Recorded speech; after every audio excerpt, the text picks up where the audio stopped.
Good evening, folks. Welcome back to another Monday night live stream. I hope everybody's well. I hope everybody in the UK is not climbing the walls too much from the start of lockdown. I hope everybody else is let's not talk about all of the politics and stuff like that, but I hope everybody else is well, and I hope you are all looking forward to another Monday night live stream. So let's have a look and see who we've got in the chat. We've got Lord Maiden, hello to you, sir. We've got Mark Wright. We've got, Michael or Michael Roscom, hello to you. We've got Ortega saying looking forward to catching up when he can. Thank you very much for popping in, buddy. We've got Christopher Warden, hello to you. Hello, Marcus. Vaughanwood's in as well. Nice to see you, mate. Says, hope everyone's Monday is not sucked too hard. Yes, mate. I've had better Mondays, but nothing serious.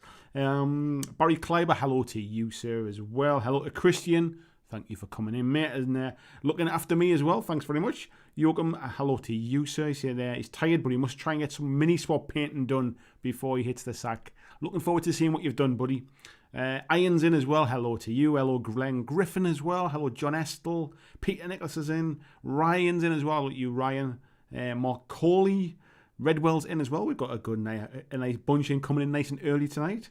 We've got James Bray. Hello to you. Jacob saying, a Blood Bowl chat. This should be interesting. To be fair, mate, the whole night is not about Blood Bowl. I want to try and start doing some other kind of types of streams as well. And tonight's a bit of a test. The main topic, if you like. I want to just kind of talk about anything tonight, really. I want to talk about sort of what you're playing, are you managing to get any games in? What are you painting? For those of you that are in lockdown at the minute, have you set yourself any kind of challenges or anything? What are you looking forward to? I want to have a general ramble and a general tabletop chat, but that kind of stuff, I need something really as a bit of a kind of kicking off point to start the chat and to start the conversation. So tonight, I saw the price this morning for the new Blood Bowl Season 2 box, and I thought, that's probably quite interesting. Not everybody will know the price at this point. We'll very briefly chat about that. And then the rest of the stream, we can chat about Blood Bowl if you want. But we're going to be chatting about pretty much everything. So don't feel that if you're just coming in, don't feel the whole kind of 2-hour stream is going to be about Blood Bowl. It's going to be the kind of like the main news topic, if you like. But we'll be talking about lots of other things too. We got Radek in as well. Hello to you, Radek. Hello, Andrew Fairbanks. Hello, mate. You see, he got Warcry Catacombs. He's pretty whelmed. I'm really pleased with mine, mate. I've painted up all the terrain now. I've got to make a start on the warbands now, but I'm happy with what I got for my money. Hello, Radek. I think I said hello, VG. Yo. Had another game of Blitzball with VG at the weekend as well on Tabletop Simulator. Thank you very much to you, mate. I told you privately as well. I sent you a message. I said I really needed that. I definitely needed a game and a little bit of social interaction, mate. Thank you very much. Wes80, hello to you, fella. Christian, he's saying there's only a starting point. Christopher saying, please let's make this a place void of politics and lockdowns. Yes, mate, I have no intention of talking about them. Purely from the point of view of, I just wanted to kind of reference, obviously, the election and stuff and just say I hope everybody's well over in the States. And from the point of a lockdown, just really, is it making anybody kind of think a bit differently about what they're doing? Have they set themselves any particular hobbies, any challenges or anything like that? I won't be talking about the two reasons for those things. CXG says, happy second lockdown. Hope you're all well and you're looking after yourselves. Marco was saying, hi gang, he's painting his last Mega Gargant. You're doing a smashing job with them, mate. I really am. I need to get some tips on what you've been doing for the skin because it looks fantastic. William Stillwell, hello to you as well, mate. Where were we at? That just jumped on the top of my screen. Where was it? There was. I knew it was Luke. Hello, mate. Standard Tabletop says, what's up, all you beautiful bitches? Will Watson, hello to you as well, mate. Tony Howell, hello, fella. VJ saying he's going to have to spend half a day fixing his computer. His wife did something and now his PC doesn't seem his network printer. Technology, mate, gets the better of all of us. Chuck and Dave, hello to you. Saying good afternoon from Oregon. Frantic saying painting some 40k terrain tonight. Nice one, mate. What is there any particular set that you're painting? Mark saying evening, Andy, and the chat. James saying he's on a bit of a hobby break. He's got the new Xbox coming tomorrow. This is the first time since since PlayStation 1, and I can't even remember what year that was, that I haven't bought the new consoles at launch. I just don't have the time to play them now, mate. Every now and again, I tell you what I've been playing this week is a bit of a break on Sunday afternoon. I played about an hour of Untangled because it was free on the EA access thing, mate. That's literally about all of the video games I've played in about the last 6 months. Chris Dawes, hello to you, mate. Hello to Busey. It's good evening, bargain hunters. A little bit of David Dickinson. I should have put a bit of extra orange makeup on. It's alright, Bobby Dazzler. Wee Green Stunties, hello to you as well. Hello, Andy Brunton. Hello, Jimmy G. Marcus has seen he got one of the Giants. I think he's actually doing a commission painting job on them, mate, actually. Palmsy's in as well. Hello, fella. How are you, mate? Kieran's in. He's saying, hope everyone's good. He's on house arrest for 14 days. Send minis and toilet paper. Yes, I think you're isolating me, aren't you? VG says, so what is the price? I'll get to that in a second, mate. I'll get to that. Tony's saying, evening, currently leafing through Warcry Catacombs rule books. Thought I'd give it another go. I haven't actually played it yet, mate, but I've read through the rules and I quite like what they've introduced. I would say Catacombs itself could have been an expansion rather than a box. But in balance of everything else, I've actually really enjoyed painting up the bits of kind of the doors and the scattered terrain and all that kind of stuff. It's been quite a nice change of pace to just sit and paint something that I don't massively care about. Lots of dry brushing, just kind of picking out the shields and the swords on that broken down wall and stuff, and picking out the bits on the door frames. I've actually quite enjoyed it, if I'm honest. VG saying if it's good, you might buy it for the minis to use in Blitzball. I had you in mind, mate, actually, when I saw this. Lord Novus, he says, let's talk about how to get BlackJack playing in miniature agnostic games. That would be a very short stream, mate. Markson, I did get the latest expansion for Harry Potter Hogwarts Battle. Nice one, fella. William saying only Blood Bowl. I don't think I could stretch it out for 2 hours, mate. Glenn Seymour saying evening as well. Shadowcat, hello to you. Glenn saying if you were going to play Blood Bowl, Andy, which team takes your fancy? I've actually been playing Blitzball, mate. Very, very fortunately, Barry is in the chat tonight. Managed to send me over a copy of Season 2 from the US. So I've been playing Blitzball. I've had a few games with my wife at home. I've been playing with VG on Tabletop Simulator as well. Thousands of miles away. He's over in Australia. I'm in the UK. So the power of the internet bringing us together for a game. And to be honest, I really like the new... Is it necromancer ones, like the kind of like the ones that look a little bit like skeletons with pumpkin heads and stuff. The new ones that's coming out this weekend is pre-order. I quite like them just purely for the look. I played Dark Elves against VG at the weekend. I've been playing the dwarfs against my wife, so the speed is obviously a bit of a kind of a letdown for that. So it was nice to play kind of the Dark Elves with a little bit of extra speed and stuff. So I'd purely be buying them on the ones that I like the look of. And because of the price of them, and because I only need to paint kind of like 5 of them, is it 5? 6 maybe? I can't remember what it is for Blitzball. Because I only need to paint 6 of them, for example, I'd probably end up at some point collecting them all or something. Hello to Carrie. Hello to James Zom. Krabby's in as well. 4 minutes, mate. I'll cut you some slack for that. Hello, Skullmunch. How are you, mate? Steve T. Ryan, what was that one? Ryan was saying something before it jumped. So looking forward to Armada later this month as well. Yes, mate, I've got the battle report done. I've got the orc ships over there. In fact, let me very quickly just grab one for you. So, what I've got, scattering them around. Let me just sit back down again. So this is one of the bigger orc ships. If I can put it there, it should focus in. And then we've obviously got the rear sail that goes in there as well. I've actually just pinned that one in for positioning, so it's not there for painting. We've got that one will go in the back there as well. And then there's this kind of jaw piece goes onto the front. And then there's another sail comes in here as well. So yeah, I'll probably be painting one of those on Wednesday, I think. Shadowcat's working on his Wood Elf Blood Bowl team. Skullmunch saying Catacombs is great. I'm pleased with it. I'm pleased with it too, mate. Yeah, like I say, I've not had a chance to play the game yet, but I've read the rules and I like the new additions. I actually like the look of the board. I like the fact it's just something a bit different. Crabby says I'm disliking the video because you used the B word. Is that Blood Bowl or bargain, mate? Frantic's painting the Command Edition set. Nice choice, mate. Lord Maiden says 96, 97, I believe. I'm trying to think. I'm pretty sure I was just starting my apprenticeship. So it might even be a little bit earlier, maybe. Or maybe I did 4 years of my apprenticeship. So it wasn't the first year. Might have been second or...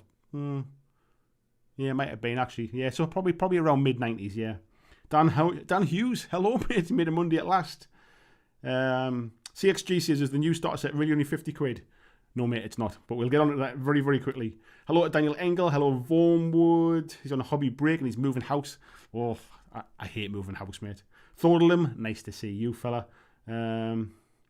Christopher saying there's some original Warcry starters available in the wilds. There's always been a few kicking about, mate. It's always those kind of hobby shops that buy GW stuff in, but nobody ever buys it from there. There's always a few kicking about.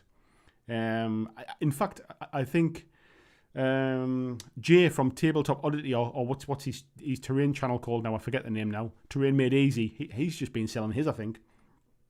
Carrie's just bought a Switch. Find games funner. To be honest, I've been playing the Switch with my son. We like to play Mario Kart. And I've actually got a demo of Trials, the motorbike game, and he just likes kind of pressing on that and making the little man jump off the top. What was that one? Tony Howell donated £20 through. Tony Howell, you naughty boy and you legend all at the same time, mate. Thank you very, very much, mate. Much appreciated. Did it say anything? No, it didn't. I didn't see it anyway. Oh, it's just got a... It says, thanks for being you. Oh, you're a legend, mate. Thank you very much. Oh. Kind of caught me off guard, that one, mate. Thank you. Yeah, Switch is a lot of fun, actually. Vaughan Wood saying, did find a Lucius Patton Warhound. Got no recall of buying. Andrew Fairbank says, just well due to the price. If it was the price of Shadow and... To be honest, once I've paid the money for it, I've already made the decision whether I think it's worth the money or not. Once it arrives, and I've seen all the unboxings and everything else, I can't... If I'm disappointed with it once I get it in my hand, I probably haven't done the research. That's kind of how I see it on my own purchases anyway. Shadow Cat saying you should try Blood Bowl 2 on the PS4. I've got Blood Bowl 2 on PC, I think, and I never play it. Vadak saying he likes the new Blood Bowl. Original felt scripted and promoted unfun tactics. Dread Bowl is better. Yeah, I do tend to agree, actually. Benjamin Witt saying he plays Wild West Exodus and 40k. Nice to see you in, Benjamin. Wild West Exodus, a fantastic 40k I need to get more games of. Vaughan Wood saying another WWX player. Jared Harris, hello to you, mate. He likes to look at the new Blood Bowl box. I'll tell you what we'll do. Let's crack on and we'll talk a little bit about that one. So if I can go and get this one up first of all. Not that one. Although we can start with that one. What I wanted to do is press that one and this one. Right. So tonight we are going to very briefly be talking about Blood Bowl Season 2. And you'll see the title, which is a Blood Bowl bargain. Bargain might be a strong word, but Blood Bowl reasonably priced isn't as catchy a title, let's be honest. You might not have clicked on this thumbnail if I said reasonably priced, but Blood Bowl bargain, bit of alliteration. And I found out the price of it today, and I'll be honest, when I saw the price of Warcry Catacombs, when I saw the price of the Gargants, when I saw the price of the Collecting boxes, the Patrol, Combat Patrol boxes, I was expecting sort of quite a hefty price tag with this. I watched the preview a couple of weeks ago and saw how much stuff you got in the box. You obviously got the 2 teams, you got the pitch, you got the dice, you got the plastic templates, all that stuff that you got in the original box. There's 2 new teams which are very nice looking as well. The new Orcs, I have to say, really do look good. Much more kind of bulky and more like the Oryx from Age of Sigmar. And you also got 2 of the star players. It's a hardback rulebook now as well. So I was thinking, yeah, this is going to be a pretty penny. So when I found out this morning that the price of this will be £85 in the UK, it is €105 over on mainland Europe. Bearing in mind that it's £85 in the UK and €105, I've assumed it's going to be the same price as a Combat Patrol box, which makes it $140 and approximately 230 Australian dollars. So bargain might be strong. However, I think for the stuff that you get in the box, I actually think it might potentially be Games Workshop's best priced intro set if you're into Blood Bowl. Now, I've broken it down in a couple of ways. So I'll very quickly, if we go across to here, I'll very quickly kind of go through this. Now, this is, if I use the right mouse, this is the Warhammer community page from the weekend. And we're going to use this basically just to kind of see the pitch here. So this is the contents here. You can go over and check out on Warhammer community. They've got loads of articles this week about it. But you can see here all of the contents that are in it. We have the human team, which are kind of based on, is it the free cities or the free guild or whatever they call it? I can't actually see the text from here. But they are really nice models. It's a new human team. It's not the same kind of Reichland Reavers that we've seen forever in pretty much every set.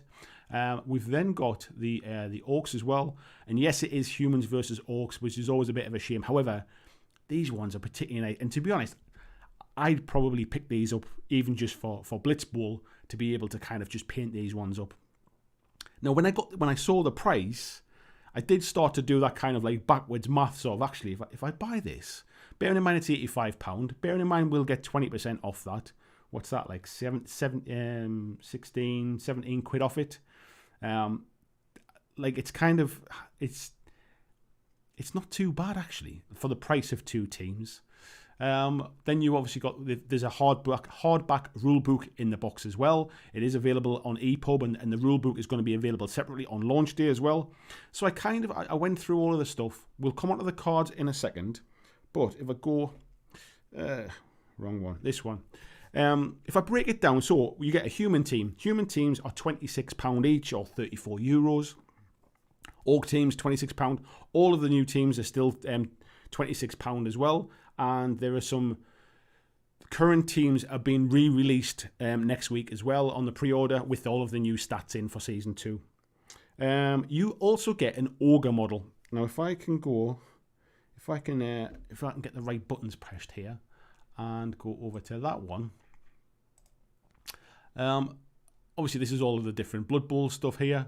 If I go to... let's skim back a second and let's do it by just the big guys and get rid of all the Blood Bowl. So these are the two models that you get in the Blood Bowl set.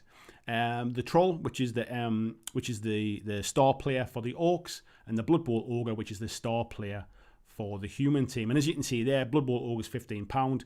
The Blood Bowl Troll is £18, and that is £18 for the €18 for the Ogre and €23 for the Troll over in mainland Europe.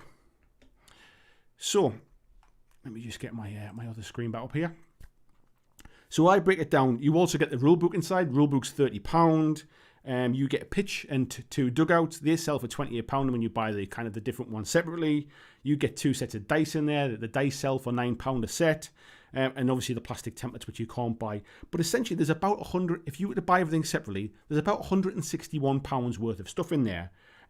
So it's almost half price for all of the bits and pieces that are in there. And I wasn't expecting that kind of level of discount, bearing in mind where Games Workshop have been recently with their pricing. Now, I've given them a hard time about pricing for Catacombs. I've given them a hard time about pricing for Gargants and stuff. I think it's only fair I kind of give them a little bit of slack for the pricing of this. I think what they've done is they must know the vast majority of people who already play the game will probably just want to buy the rule book, but by pricing it at sort of £55 more than the price of the rule book on its own, you've got a couple of teams there which is going to cost you £52. You're essentially kind of getting two teams, the rule book, and everything else in the box is kind of free. If we compare it to the old Blood Bowl set, the old Blood Bowl set sold for £70. It was a softback rule book, but pretty much everything else was in it, except the two star players. Essentially what you're getting is, for the upgrade in price, you're essentially getting a hardback rule book, and you're getting a free troll. So even that's not too bad. Nobody would complain, I think, that the old Blood Bowl was too overpriced or anything like that. So I think they've actually done... not too bad a job with this. When I saw that kind of that launch thing the other week, I honestly thought we were seeing over £100 for this one. And if it had been £125, I wouldn't have thought it was a good price, but I wouldn't have been surprised if I'm perfectly honest. So if you're a Blitzball player and you want to pick it up for a couple of teams, it's maybe a little bit expensive. I mean, you're going to be paying kind of £50 to buy the two teams separately. It might be a little bit too much. You're probably better off waiting for those two teams to come out. Obviously you can't use the star players in Blitzball, so maybe it's not sort of value enough for that reason alone. However, if you're going to be just picking up the Season 2 rulebook and you like the idea of maybe one of these teams, maybe both of them, it's actually not too bad value at all, and actually makes sense to pick up the box rather than just the rulebook and the two teams if you're going to buy those ones anyway. So bargain might be a strong word, but the way pricing has been recently, I have to say I was pleasantly surprised with this. Will I pick it up?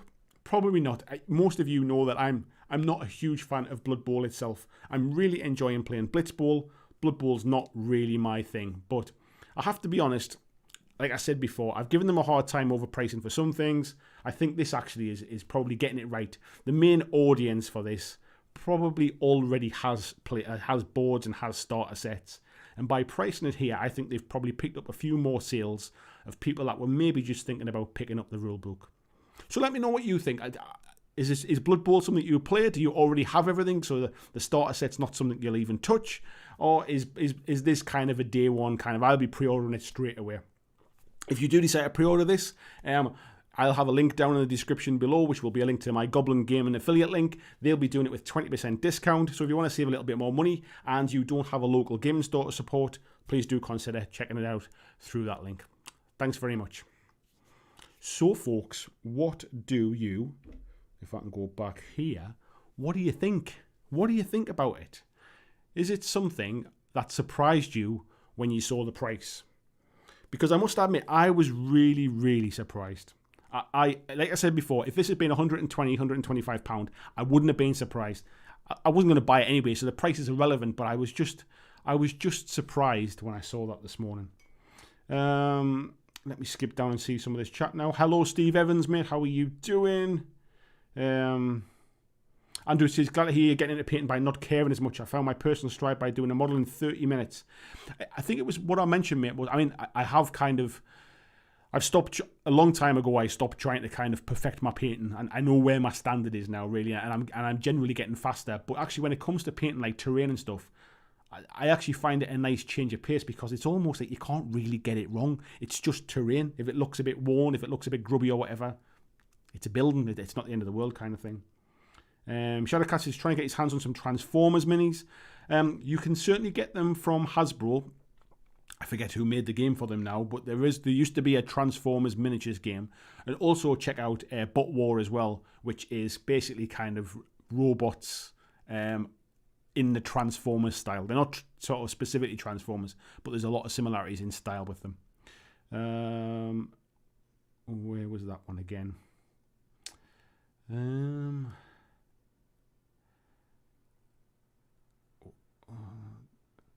Where was that chat gone? Tim Kelly says, is that £85 GW or £85 Goblin Gaming or Element? It is £85 RRP from GW, mate. So there'll be a discount on that as well. Oh wait, where was that chat? There's been loads of chat while I was talking about that one.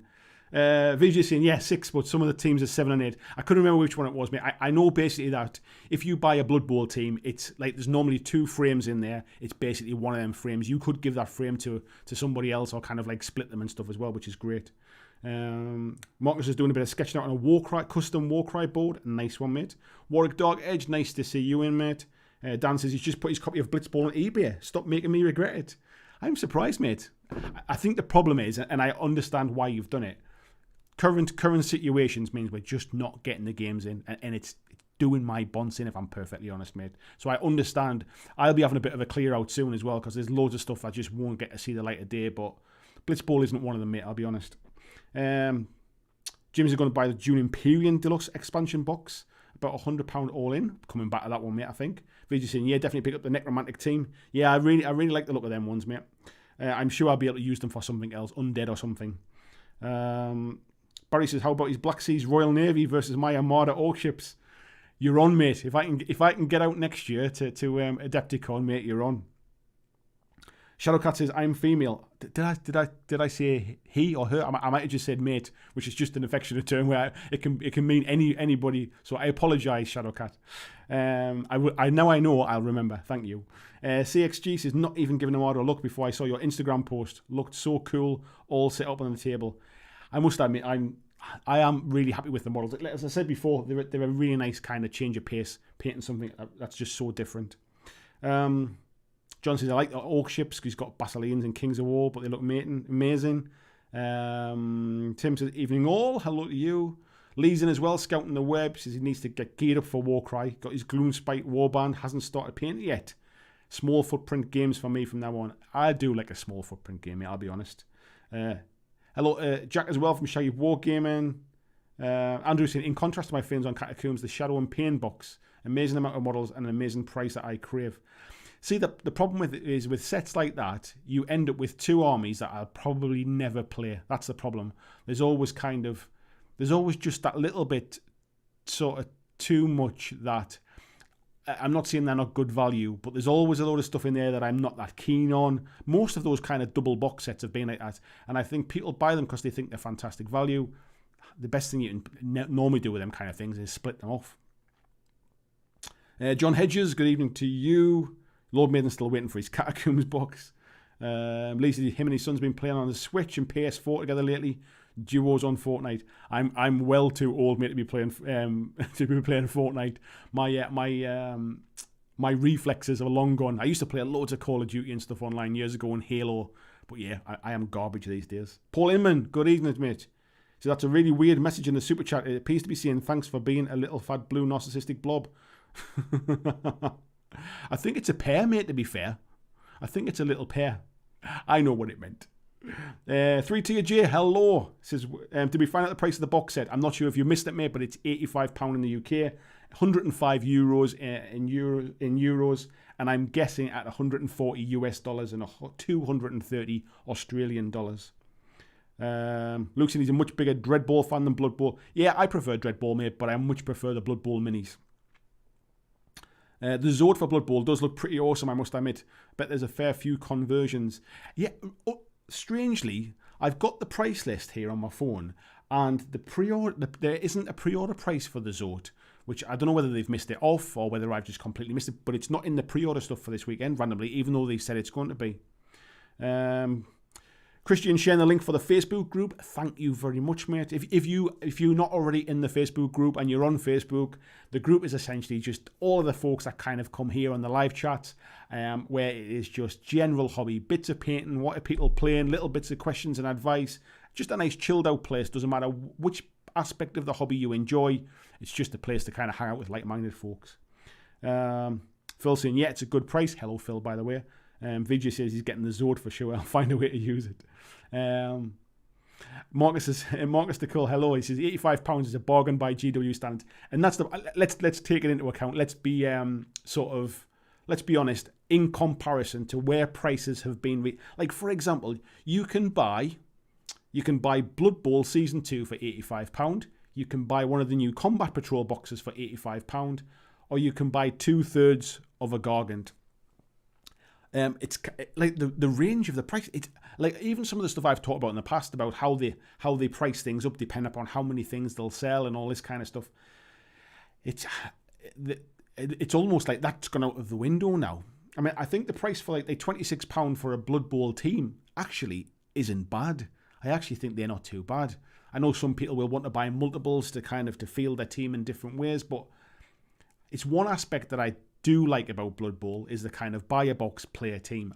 It might not be the most optimal, but I like the fact that, like, if you think 40k is a bit expensive to get into, if you're thinking that Combat Patrol boxes are expensive at 85 quid, like buying a Blood Bowl team and having a game of Blood Bowl instead is a much cheaper way to just get into a hobby. If you want to play 40k, the prices are the prices. Like, it's irrelevant. You either pay them or you don't, kind of thing.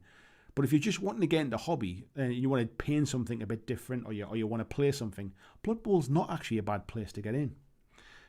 Luke's saying, yeah, sounds terrifying when you see it in Australian. I think that's all to do with exchange rates, mate. It's like I remember going on holiday to Italy when I was a kid, and I think I had like a million lira. Like it was probably about 25 quid or something stupid like that back before the Euros. Marcus is saying, so what's up with the GW Armies of the Broken Realms? Is this going to be a new mini game or something? I think it's almost just like, I mean, it might be, but my understanding is it's almost just like entry points for some of those armies, part of the new Marathi kind of storyline that's coming in. It wouldn't surprise me if this is a new story arc that they're building up to the kind of the 3rd edition of AOS, maybe next year. Daniel Kennedy, hello mate, how are you doing? What are you painting? What are you seeing he's finishing up? Jacob saying those orcs look amazing. I really like them as well, mate. I like the fact that they are proper big, bulky, armoured orcs. The old ones, I mean, I've got one of the old Blood Bowl sets, and they're relatively small in comparison. I've got, for somebody that doesn't like Blood Bowl, I keep buying these sets. I've got the 2006 version as well. The idea was I was going to play it with my son. And whilst they're nice models, don't get me wrong, that they're not as big and bulky and as armoured as they should be. When you compare them to kind of AOS brutes and the like the Iron Jaws and stuff, like they're just on a different level, and I'm really glad they've ported that over for this one. Ryan saying, yeah, looks good value for what you get. Warwick says he's got an old Metal Viking team and Vampire teams. Did make 2 of the new Wolfens for Blood Bowl Vikings. To be honest, I mean, I think it was Lee mentioned in the Facebook group today that there's a lot of companies out there who basically kind of kickstart new teams for Blood Bowl. When GW didn't want anything to do with the game, there was a lot of kind of people kept that game running, kind of the community kept it going, and a lot of companies sprung up to kind of fill that gap, like sculpting new teams, and there's some beautiful kind of third-party teams out there.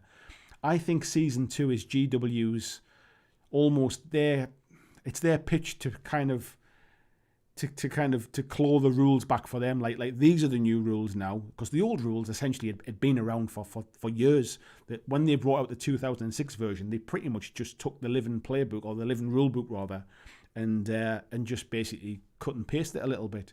I think this is them so they've basically brought in some new rules for throwers now, or new stats for throwers. They've sort of handled star players a little bit differently now as well, so that they're a little bit cheaper to draft in. They've got some kind of special abilities now, to the point where you might actually want to take them in your list. It's not that they're so expensive that you can't really kind of put them into your lists now. So I think this is their chance, or this is their way of trying to claw the game back to GW a little bit. But I am really genuinely surprised that the price is as reasonable as it is. Vormwood saying, I'm thinking it's the best Blood Bowl starter set so far. Contains big guys and star players, so more of an all-in-one box. Yeah, I agree, mate. And I hope that we don't end up in the situation we were with the 2006 Blood Bowl, where there was kind of rules scattered around across different books and bits and pieces and stuff. Hopefully this new hardback book looks like it's all of the stats and things are back in that book, I believe. Jared Harris, he says his Forge World troll was about 25 quid if I remember rightly. I remember that troll was a Forge World model, wasn't it, mate? And then it came out as a plastic model. I've got the plastic version actually. Says along with Ogre 2 Team Star Player, I think it's their best priced intro set. Yeah, I honestly think I genuinely think this could be their best priced kind of introduction set, because unlike something like the 40k starter sets, they are like literally a foot in the door. They are kind of here's the game, here's the rules, but you need to buy a load of other stuff to play the big game. With Blood Bowl, you genuinely play with everything that's in that box, and potentially can just treat it like a board game and never have to buy anything else. If you want to buy more stuff, you're buying alternative teams really, rather than keep building out your team. So I do see that as really good kind of value. Yeah, Luke saying he loves the Ogre but not a fan of the troll post. Do you know what it is, mate? I don't like the troll. I remember when it first come out, and I don't know whether you know, but like they talk about there's almost the perfect angle which they always photograph their minis from. There's a certain angle that you should always kind of photograph certain minis from, and it's a kind of dynamic pose, if you like. But that troll model, there just isn't a nice angle to it. It's so kind of like long and stretched out, it just never looks right. Thorlum says they are not the star players, they're big guys. Okay, mate, sorry, they're big guys. But star players have been improved in this, sorry. Yeah, Griff Overwald and Varg Gulchua. Yes, sorry about that. Tim saying, yeah, that might be a game changer. Definitely a bargain. Hello, Andrew Player, by the way. Yeah, I kind of said bargain in the title. Like I said in that little kind of like sort of bit, bargain might be stretching it a little bit because it's hardly kind of like, it's not a tenner or something, but it sounds better than reasonably priced or like less than I expected. Mark says, this has my interest. Has the rules been slimmed down? No, mate. If anything, the rules have been beefed out a little bit, I think. Not by much, but they've basically... It's the only opportunity that... And I was watching the Jay Clare interview tonight before I started this stream, who's one of the kind of the writers of the new rules. And what they've essentially done is that they've basically kind of changed the meta a little bit for Blood Bowl, which is something that they've never done for years, which is quite interesting. Matt's saying there's 2 referees as well. There is, mate. I completely forgot about that. You don't get the referees in the old box set. I forgot about those 2 refs. Glenn says, it sounds too good to be true. Are you 100% sure that's price? I am 100% certain. I have the GW price lists that they send to retailers. Nobody sent it to me, so I'm not sort of putting anybody under the bus here. This has got nothing to do with Goblin Gaming, who are my affiliate link. They do not provide me with information. Nobody sends me this. I just know where this information is. And it is 100. I can confirm 100%. I gave you the price for Warcry Catacombs. I gave you the price for the box sets, for the Combat Patrol box sets. I can guarantee you this is £85. In fact, I can tell you the prices of everything that's coming next weekend. Let me just tell you. So, 2nd edition set, £85. The rule book is £30 on its own. There then is a Skaven and a Dwarf team, a Chaos Chosen team, and a Lizardmen team. Those are the reboxed current teams with the new stats in. They're all £26 each. There's a Ogre, which is £16. There's a where is it? The Treeman is £18. I wonder if that Ogre is the Zote. I wonder if that's where it's down as. And then we have the necromantic team, which is £9 for the dice, £26 for the team, £18 for the team cards, and £28 for the team pitch.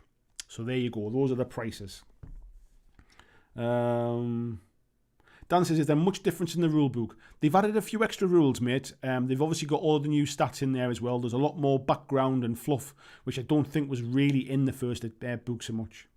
They've got an extra stat on the players now, so there's a throw stat which never used to have. They used to use the agility stat for throwing, and what that meant was if you had something like a Skaven that was quite quick and agile, they happened to be really good throwers as well, so you would never take a Skaven thrower in your team because it just didn't give you anything. All it did was give you really poor stats elsewhere, if you like. Barry says, based on what I saw, someone at GW must have hit their head when they set the price. They must be expecting to move huge numbers. It's one of those things as well. It's around for a long time. It's not like kind of one and done thing that these starter boxes that like this is your way into Blood Bowl, if you like. So I don't like the old set, if you like, from 2016 was still on sale until a few weeks ago. So I don't see this one kind of disappearing, to be fair. Wes says, old box had no big guys or star players. Yes, that's right, mate. Andrew says, you're getting more players too. I'm not sure, mate. I didn't compare the numbers, but I'd assume that it'll be the same number of players. You might get one extra player with the 2 big guys. Matt's saying the stats have changed a bit. There's now a dedicated passing stat. Yes, that's what I was just saying. Moxon is a limited stock. They haven't said that, mate. And like I say, I assume not. It's a little bit like the old set was around for quite some time. A little bit like how the Age of Sigmar stock, like intro box is always around. The 40k intro box is always around. Radek says, who am I kidding? I've made my mind already. It's currently just for painting anyway. That's the kind of thing, mate. And this is where these kind of boxes, I think, if they're priced reasonably, people will buy them to just paint the content. They're nice to have. It's nice to read the rule book. It's nice to read the background stories and stuff.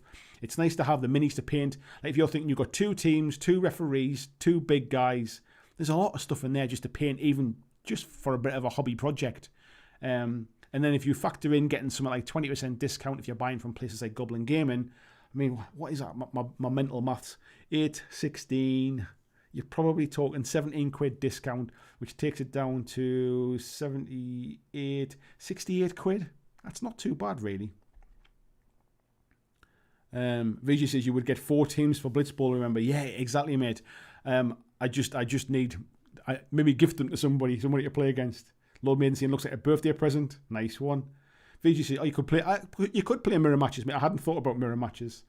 Ian says, every time price is the focus of the main discussion. More and more thankful I took the plunge with a resin printer. It's not really... To be honest, mate, this is less about the price being a bad thing. I don't see this as bad at all. And I'm still not convinced with resin printing, mate. Resin printing is never going to kind of like replace these kind of like board games. Like, for example, if you decided you wanted to play a Blood Bowl, but you were going to print your teams, you'd still have to buy a board. You'd still have to buy dice. You'd still have to get the stat cards, be they online, but print them off or write them down or whatever. Like, there is still a lot of elements of the bits and pieces that you would need to buy them. And then you start looking at it from a purely commercial point of view, that if you no longer support the game and everybody just prints their own stuff, those games just disappear because there's not enough money to keep them going. So it's kind of a double-edged sword, really. It's a little bit like somebody commented on one of my videos the other day about you shouldn't like I'm disliking your video because you've mentioned Amazon. You should always shop at your local store. Like they're much more knowledgeable and stuff. And it's like, yeah, I get that. If I had a local store, I would use it. And my experience of local stores is they're not knowledgeable. They've got some guy working there who doesn't have any interest at all. They basically charge full price. They don't really offer any friendly service. And actually, if I can buy it online from another online store, I'm supporting somebody else's sort of local gaming store. And I kind of see that with like resin printing and stuff. It's nice to do that. But if you were essentially going to kind of completely replace a game by just printing off your own stuff to replace somebody else's game, if everybody did that, those games wouldn't be around. They wouldn't be upgraded and supported. Lee says, do you need the cards for Blitzball? No, mate, you get the cards for Blitzball. Inside Blitzball Season 2, all of the cards for all of the teams are in that box, which is fantastic. Ryan says, rules fundamentally the same, but some tweaks. Yeah, and this is what I meant about they haven't streamlined it so much. They've got an extra rule in or an extra stat line in now for passing. They've brought star players into the fold a little bit more. So it's like most people probably didn't use star players, where now there's an extra kind of complication, if you like, by bringing a star player in. So I wouldn't say it's been streamlined. Some of the rules might have been tidied up, but it's not suddenly kind of got easier to play, if you like. James is saying he's tempted to, kind of crazy, not too money. Under 70 quid, like with this online discounts and stuff, it's not too bad, is it? Glenn saying, I was only planning on buying the hardback rule book, but this price means I'll buy the starter. And that's kind of the point I was saying, mate. If it's let's take it at full price, like RRP, wherever. If it's £30 for that, you're only paying an extra 55 for the 2 teams and some dice in there. The dice are quite nice, actually. They're kind of like translucent red dice, I think. Red and green. Where we are. Pizzazz is saying, better late than never. Nice to see you, mate. Scott Webster says, hoping to do the cards for all the teams with the new stats. It's only GW game I play regularly now. I think the stats might potentially be in the book, and the newly boxed up teams, like including like the Skaven and the Chaos ones I was talking about, have the new stat cards in them. I did see somebody asking the question if they're going to bring out like a box of cards. I don't think they will, because I think they're aware that if they sell just the boxes of cards, people will buy them and then potentially print off their own teams or go third party or whatever else it is. I think that they're more than likely going to keep. If you don't have the cards, you'll need to buy like a new team, if you like, with the cards in, or you can just use the stats that are in the book. I think that's how they'll do that. Matt's saying they're 2 new teams too. They aren't humans and orcs, they're variants. Sorry, yes, they're human nobles and black orcs with different rosters, but they're still human race versus orc race. Sorry, that was what I was getting at. Of which pretty much every Blood Bowl starter box has been. It would have been nice to see something different in there, was my point. James says he's got zero interest in Blood Bowl, so it's a pass. Seems like a decent price, so yeah, that was kind of where I was coming from, mate. Ruiz says Blood Bowl looks like a fun game. Due to the pandemic, it's going to be impossible to find players. I guess you could say that about any game that comes out now, though, to be fair. It's going to be tough to get a hold of players. But maybe it just gives you a bit of time to kind of build and get stuff painted ready for when you can have games. My opinion on Blood Bowl is it's a fun game if you're playing against somebody who probably knows as much as you. But if you're playing against somebody who plays often or knows a lot more about the game, for me, the fun side of that experience disappears. Because I can imagine if I know how to play Blood Bowl and I know sort of all of the tricks of how my team plays and I can exploit opportunities, it's not a lot of fun to just basically then play, to dial it back and not play very well. And unfortunately, that's where a lot of the fun escapes for me. Lee saying there, yeah, price could be parted down to third-party miniature companies. Yeah, potentially, mate. Phil saying his price to get people on the fence into the game. Maybe. Jipman's got all of the 2016 teams. Price is amazing. Was expecting 100. Yeah, like I said, if this had been 125 quid, I would not have batted an eyelid, really.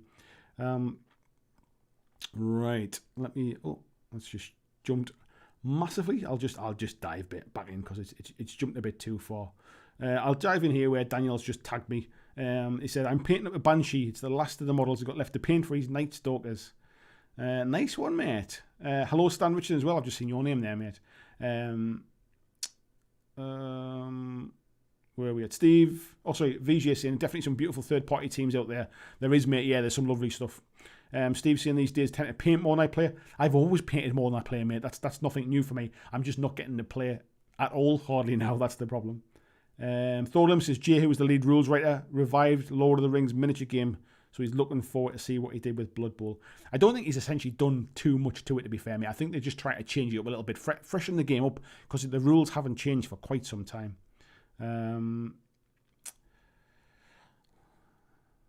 Tony saying he'll reserve his comment for Blood Bowl for Discord as it's too wordy. I didn't realise there was a text limit until I was on somebody's live stream recently, and I was typing the comment in. I didn't realise it was limited. Where are we doing? Most Extreme Noob, hello to you. It says 2 half teams for the price of 2 third-party teams. 2 half teams. I don't know why they're half teams, mate. Steve says there used to be an Ogre star player, Morgan Thorg. Yeah, there was, mate. I remember that. Phil says we're expecting more star players. I would imagine, mate. That's the way they'll kind of they'll flesh out the game. I would imagine.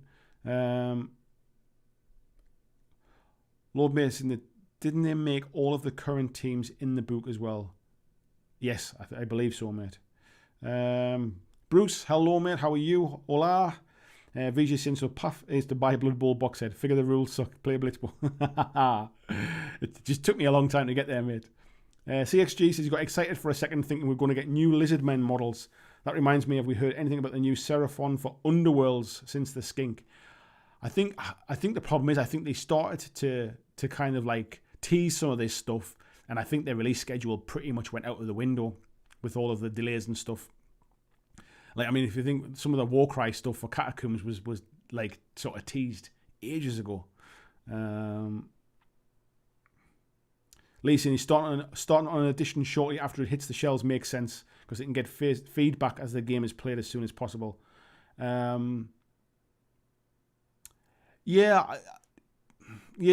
get that as well. I think the problem they're going to have is people won't be playing as often as they would have liked. I think it's one of the issues they're having with 40k at the minute, really, is that they're not getting that influx of meta feedback that they would normally get. Excuse me. James says he's knackered, he's having an early night. Good night, mate. Nice to see you. Michael's saying, how are they a bargain?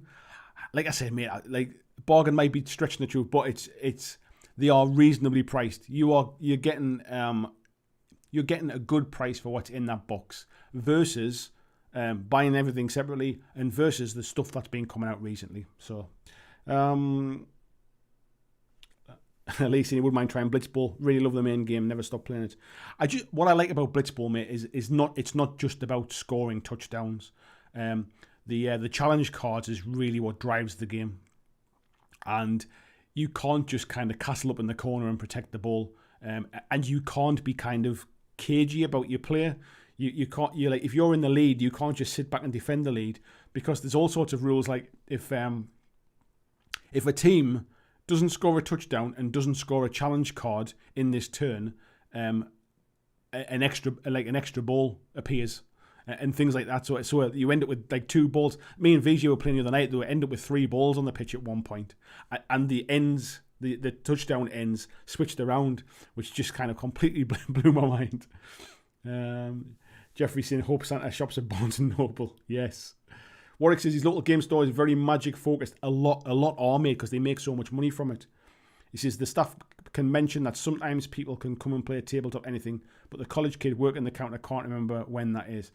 Yeah, and that's kind of the problem. I mean, there are some friendly local gaming stores out there that are absolutely fantastic, and the people that run them and the people that work there love what they do, and they're invested and they're super helpful, and those are exactly the kind of local gaming stores that you need to support. But some of them aren't. And unfortunately, I won't support one just because it's there. If they're absolutely garbage and they can't get stock of things in a reasonable time frame, and they don't want to be particularly helpful, and their prices are all full retail price anyway, why should I support that? If I don't play there, if they don't have anything in, I always have to wait for stuff. If they're not particularly friendly, like if they don't go out of their way for, like at the end of the day, a high street store has to offer something that discounters online can't offer, and that one thing they can offer is really, really good face-to-face customer service and a destination to want to go and visit. You might want to go and play there, you might want to go and paint there, you might want to meet up with people there in other times, but if they don't do any of that stuff, you might as well just shop online and get a discount. Steve saying my store was different when I owned one. I bet it was, mate. I bet it was. Where are we up to here? Ian says, I would like to see rules development and game support follow a Patreon model like STL makers. We can pick the best rules and the best minis. The problems you'll have, mate, is if that's the case, all of the big companies will just disappear, and you'll end up with kind of one guy sitting in his house, like sort of running these things, and you won't get the fantastic kind of full development cycles. You won't get sort of licensed games. You won't get any of that stuff because there isn't enough money in just sitting writing a rule book and then basically sitting tinkering with the rules that you give away for free kind of thing. It's fine if it's a one-man band or a couple of guys working together or a couple of girls, to be fair, like whatever. It's fine for that level of stuff, but essentially what you'll do is, can you imagine if video games went the same way? And essentially what you did was, we go back to the kind of the 80s where like people were making computer games just sitting in the house like for ZX Spectrum and stuff. Things have changed. Like, it's fine to have those kind of people, and I completely agree that you should support them. I'm that kind of person. What I'm doing this on my own, and I'm doing it on a shoestring, and I rely upon people supporting me. But in the same stretch, like, does that mean sort of big TV studios shouldn't kind of do what they do? They should basically have one person sitting at home with a webcam. It's just different sides of gaming. But if everybody sort of pulled back, there's just not enough money in it to do that kind of stuff for a whole industry. And rules development and game support, you couldn't do it for free basically. Like, people won't support games development for the future in big enough numbers. Thorlum says, must be nice getting discounts. Not found any EU vendors that do that. Thorlum, if you can buy from the UK with the 20% discounts. I don't know whether this is the same in every other region, but in the UK, manufacturers can set a recommended retail price. However, retailers in the UK can sell it for any price they want. They can sell it for 20% discount. They can put 20% extra on the price if they want. They are free to sell it for whatever they want, because if the company says you can't discount it more than this, or you must sell it for this price, that's price fixing, and that's against the law in the UK. So one of the reasons we get a widespread of discounts is because that's competition. That is how the shops kind of that's how they kind of fight against each other. You'd be surprised the price that GW sell this to the retailers so that they can afford to take 20% off. I think that bit gets missed sometimes, to be fair. Lee says, I think once you master Blood Bowl, it's super fun. I really love the puzzle. Therein lies the problem, mate. It's really fun once you solve the puzzle and you're playing against other people who have solved the puzzle. But if you don't play very often, or you're just playing quite casually or playing fun, and the only people you can get games with are people who have solved the puzzle, like, for example, if I was playing against you now, you wouldn't want to play a game where you basically just tone it down and you don't, like, that's not fun for you, is it? And that's my point with Blood Bowl. You get very much extremes of the player. Guild Ball was very much the same. When a game is competitively designed, if you like, people get, the player base gets pulled apart. Christian, thank you very much, mate, for sharing the link there.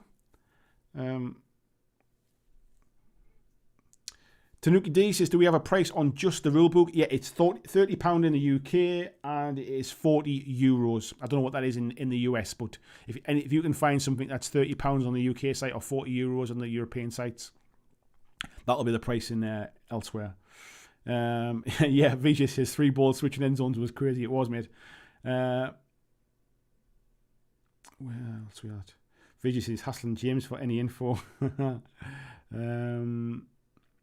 Lee says, might look into Blitzball more on YouTube and pick up a copy. Blood Bowl is his favourite game. The problem with Blitzball, mate, is because you have to import it from the US, it's quite expensive to get it over to the UK. I know Rob, who's in our Patreon chat, I think he's ended up spending about 140 quid getting it to the UK. By the time he spent, I think he said it cost him nearly 100 quid in shipping costs. Not his fault, the person that was shipping it for him, I think, kind of got that shipping fees, but it's quite expensive to get it shipped. I was really, really fortunate that Barry got me a copy and sent one over as a gift, to be fair. But yeah, it's not cheap to get it shipped, I think, unfortunately, for the size of it. I can say some video games do follow a Patreon model, basically older MMOs. How much does World of Warcraft make from subs? That's very different, mate. And it's there's other games like Fortnite is another example of that people buying stuff in-game purchases and things like League of Legends. I get that, but in general, most games don't follow that subscription model. In the same way, I'm sure there are some games, in miniatures games, that do work that exact same way, but it will never be mass market. There's just not enough. There's just not enough in it. And the reasons things like World of Warcraft do it is by the sheer numbers of players. There are millions and millions of players. You'd never get that from tabletop gaming. CXG says, local game store was so uninviting the few times me and his wife went there, or him and his wife.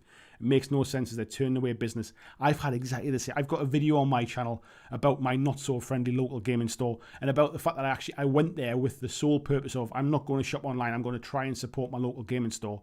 And they essentially followed me around like I was going to steal something. It's like, and it wasn't like the shop was packed. Like there was me in there. It was like a Wednesday afternoon or something. There was just pretty much me in there. All he had to do was, even if he'd said like, hello, how you doing? Can I help you? It would have went somewhere. What was that one? Fulham said, I'm buying from the UK, pay more with the shipping than buying it from GW. There's quite a lot of places do free shipping though, mate, over a certain price. The shipping to Europe's not that expensive, I don't think. Like, it depends upon what you do. I always fail to tag in the chat.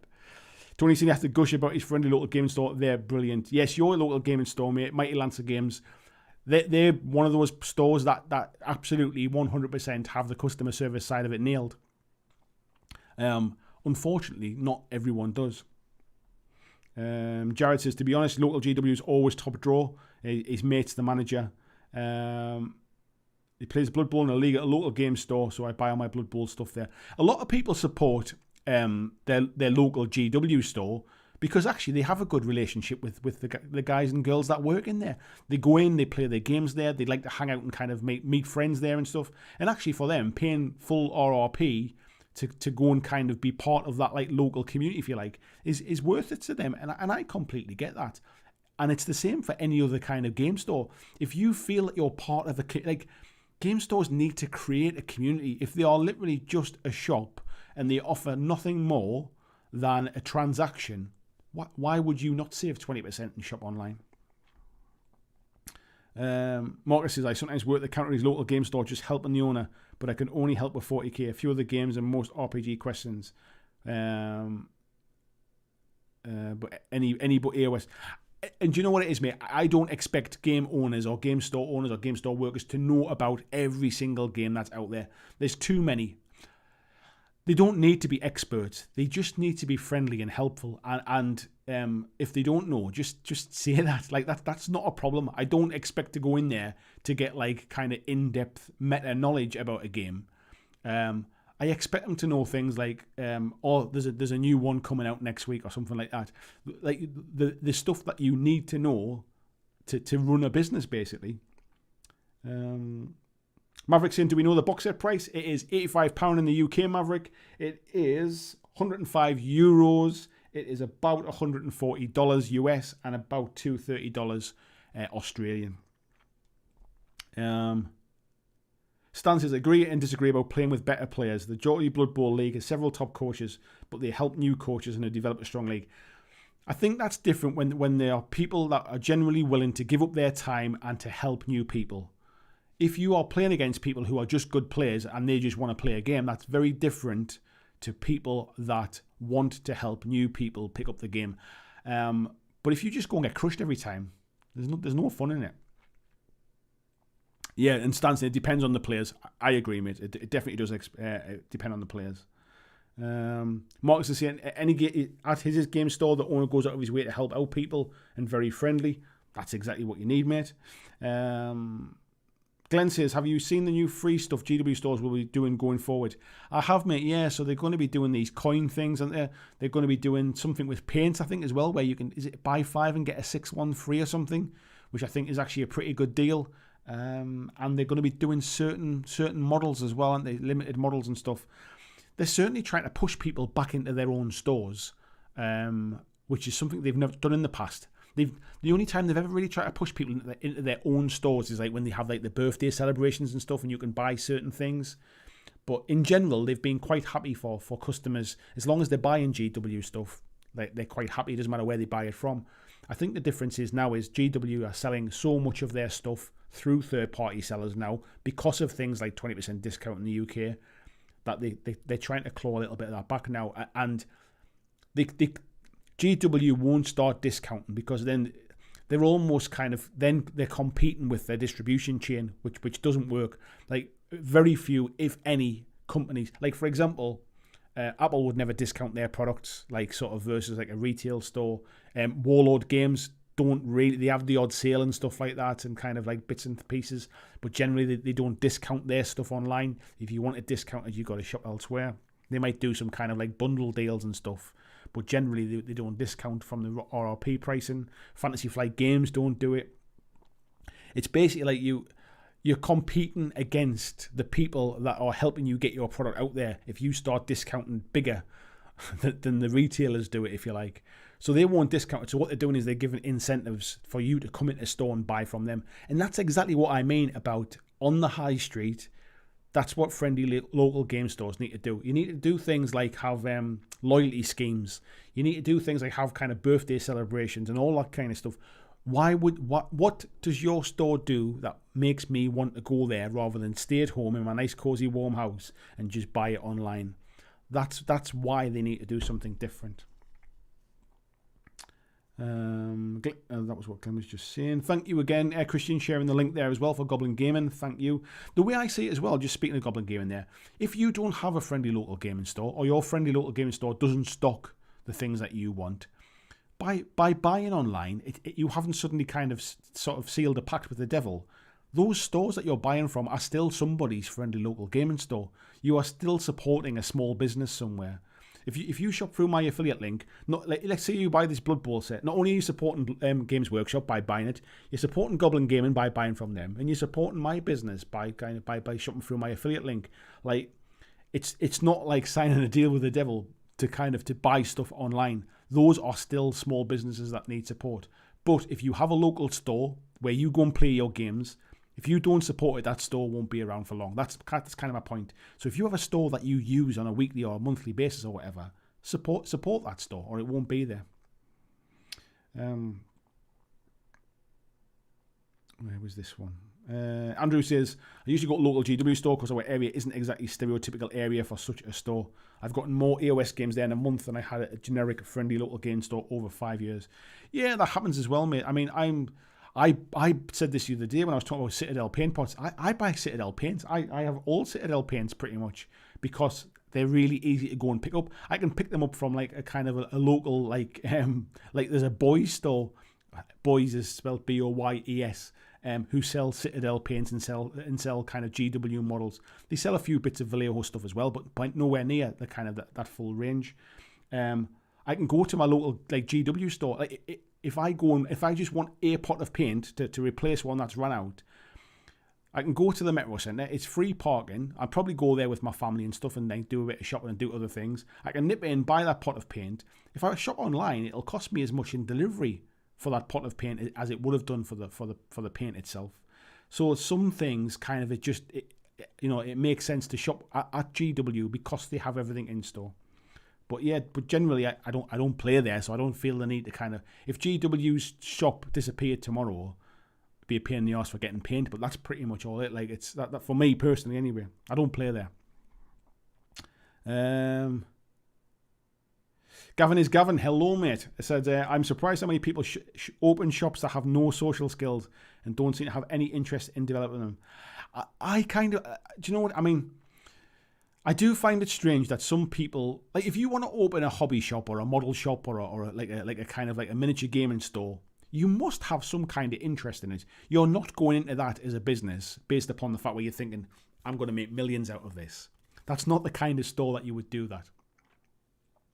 So it does baffle me that some people, maybe they're just so quiet and like, maybe they've got a little bit of kind of social skill issues. Maybe they're just sort of absolutely sick. Maybe they're not making enough money and they've ploughed their life savings into it and it's going down the pan. I don't know what it is, mate, but I agree. There are a lot of stores like that.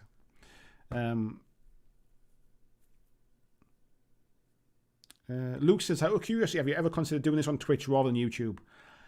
Not really, mate, because essentially my kind of audience, if you like, the audience for this channel is on YouTube. If I go to Twitch, all I kind of end up doing is really splitting the community. Like some people don't really like Twitch. I don't really know that much on how to use it. I have to start from scratch again.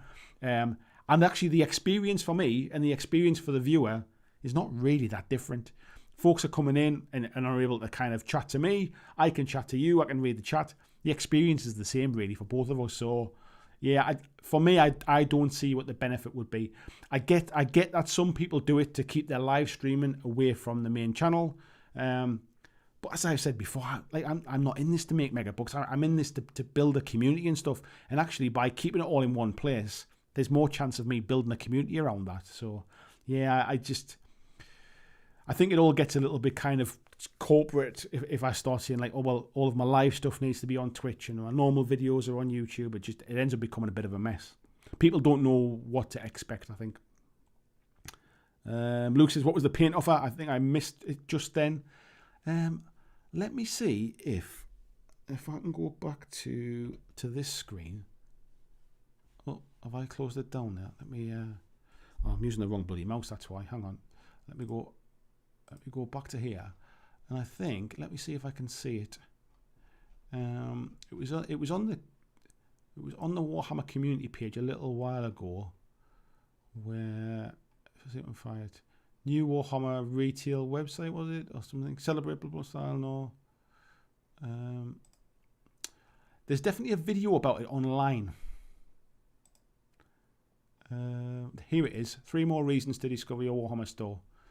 So, a free model every month, so you'll be able to pick up a new model at no cost, themed around one of the month's releases, which is actually quite nice. So getting your free model is easy. Just stop by your local Warhammer store and ask. So it sounds like you don't even have to purchase anything, which is quite good. Earn collectible coins. So basically there's a new coin to collect each month. So I'm assuming you'll have to sort of buy something to claim a coin, and you get this nice little box to kind of display them in. And then you have this pick and mix paint sets, or any 10 paints, sorry, not 6, 10 paints.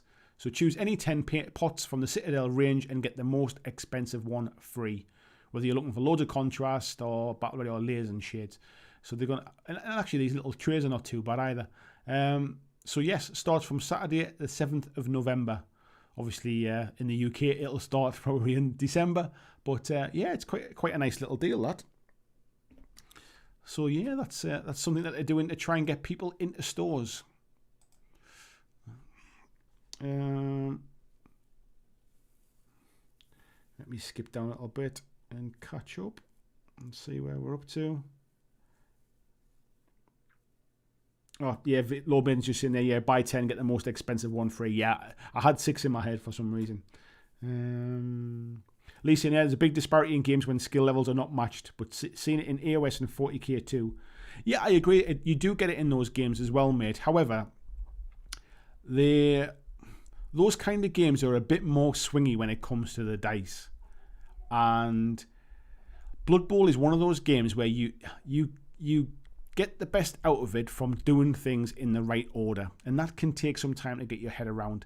I think there's more variability, there's a more kind of swingy curve in something like 40k or AOS than there is in Blood Bowl.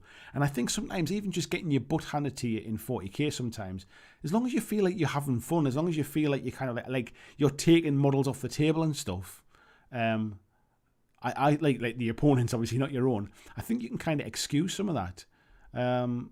But I think Blood Bowl is just, it's like chess. I think it's very, very precise in that respect. Vegis has been beaten quite a few times when teaching people the game. I mean, it could be because I suck, but I play it by 2 rules. Yeah, and I think when you're teaching people a game, it's good kind of practice to really pull back on what you know how to do. There's no point coming up with all the tricks and stuff like that you know how to do when they don't know them yet. It's different when people are playing sort of. It's like, yeah, you win your first game because it's a demo, and then you don't win the next 100 kind of thing. That's my kind of feeling about it. Tasty Brain Drain says, fortunately, most of the game stores in South Louisiana are great, especially here in Lafayette, except for one store. Unfortunately, that one bad store is the biggest one with the best selection. I always wonder how they get to be the biggest with the best selection when they have awful customer service. I think in the US, there's a lot more gaming stores, from what I understand, versus in the UK. It's quite hard to find a kind of like a hobby store or a gaming store. They're not like, there's no big chain of them. Like, it's not like, so we have big hobby stores in the UK called Hobbycraft, a little bit like Hobby Lobby or Michael's. And they don't sell any kind of miniature gaming stuff. They essentially sell a little bit of woodland scenics type stuff. They sell kind of home roll paints, and they sell like Airfix kits and things like that, but they don't do any miniature gaming stuff. They used to sell Games Workshop stuff many years ago, and they also used to sell Mantic stuff many years ago, which is where I first saw Mantic stuff. So it's a shame that they don't. But yeah, it's that they're kind of few and far between, unfortunately. Tony's just tagged me in something there. All the stuff you said about what makes a good friendly local gaming store applies to the one where I work. It's a great place to work and great customers. First time in a long time I'm enjoying work.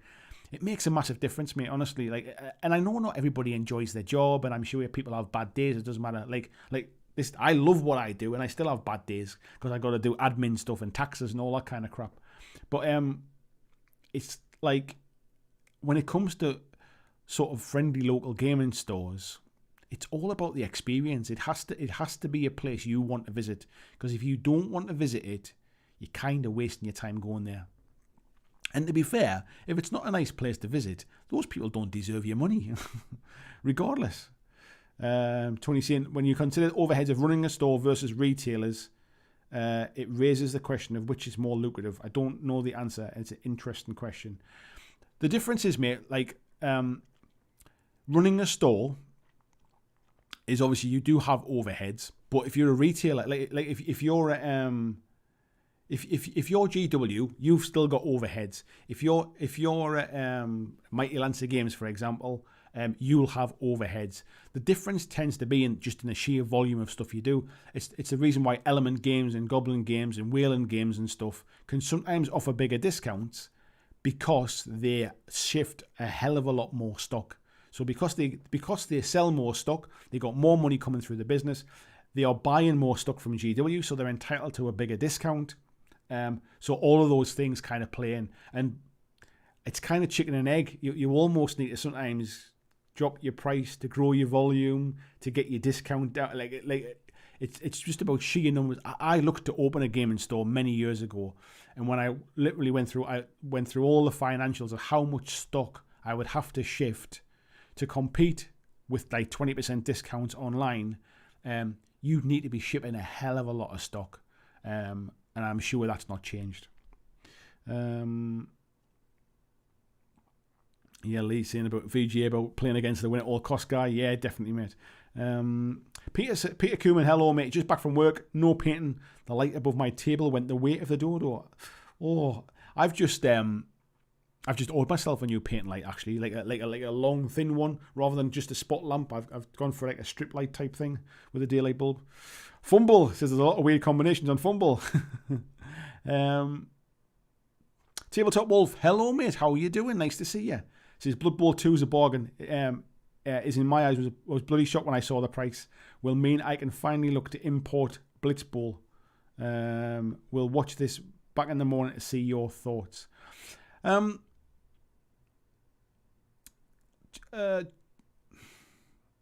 don't know if it's going to affect the price of Blitzball, mate, to be fair, but yeah,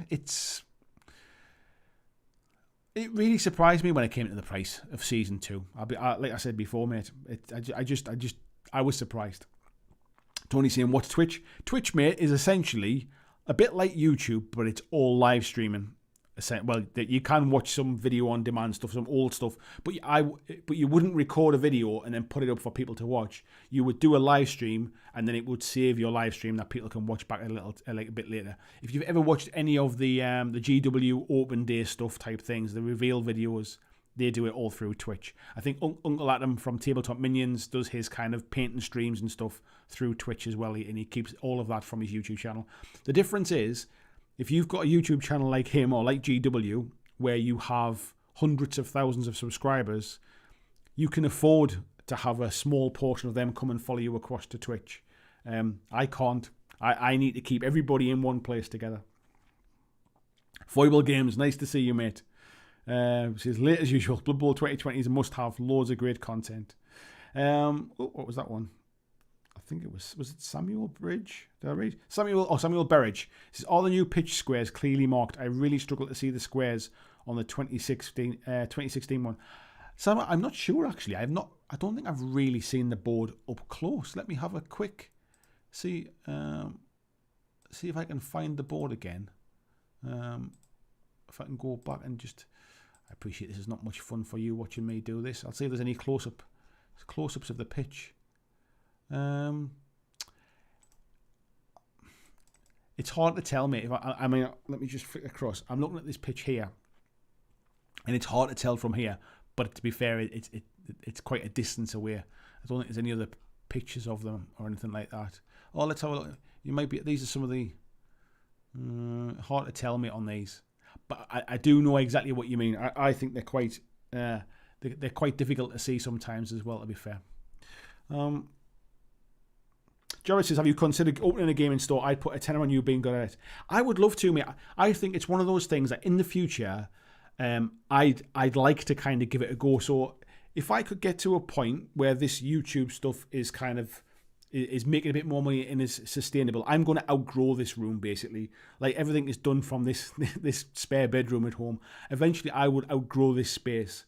And if I needed to kind of rent a space somewhere in order to grow what I do, then I'd probably look to supplement that income by doing some kind of like online sales and stuff like that as well. And that way I could start to sell things. I can't do that from my house, really. I can't run a store from my house. So I think in the future, but I'd obviously have to have somebody working with me at that point. And then that's when it starts to become, like, as an example, I would love to be able to grow this, kind of like this channel and this business, if you like, to a point where me and my wife could work together, and my wife could quit her job and she can come and work together with me, and we have a small family business kind of thing. I'd love to get to that point. But yeah, I think I think you need money to invest into it, and that's not something I really kind of have at this stage. But who knows in the future, mate? VJ saying, yeah, those free minis are going to be good. Probably around fast though. I'm not sure, mate. I mean, they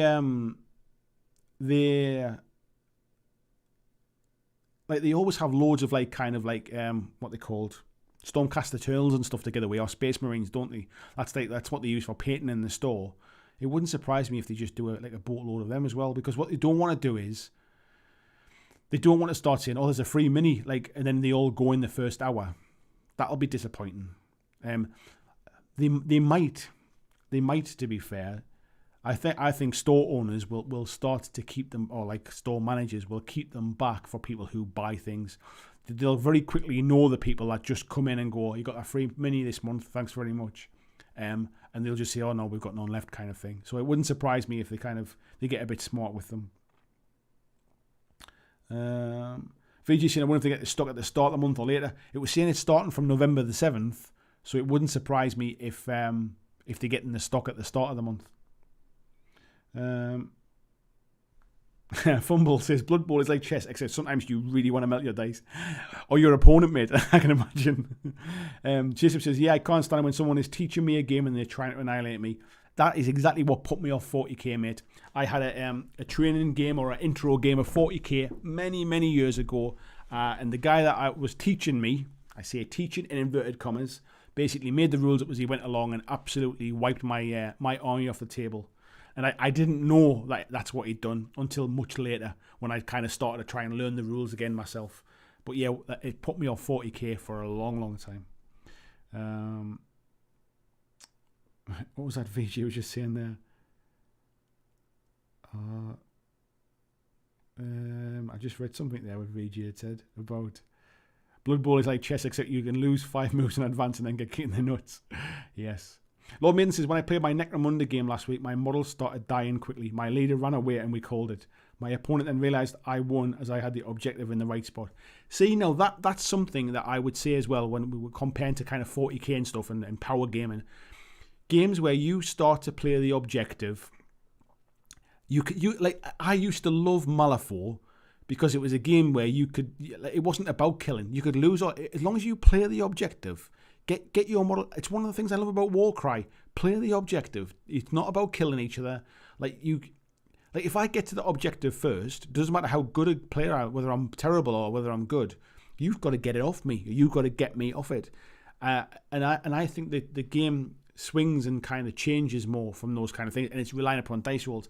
I think when it comes to Blood Bowl, because there is an order to do things, like if you go and pick up the ball and fumble it or whatever it is, or you throw the ball and lose it, that's it, your turn's over. Where Blitzball doesn't do that. You get your 3 actions, and it doesn't matter what happens, you get your 3 full actions.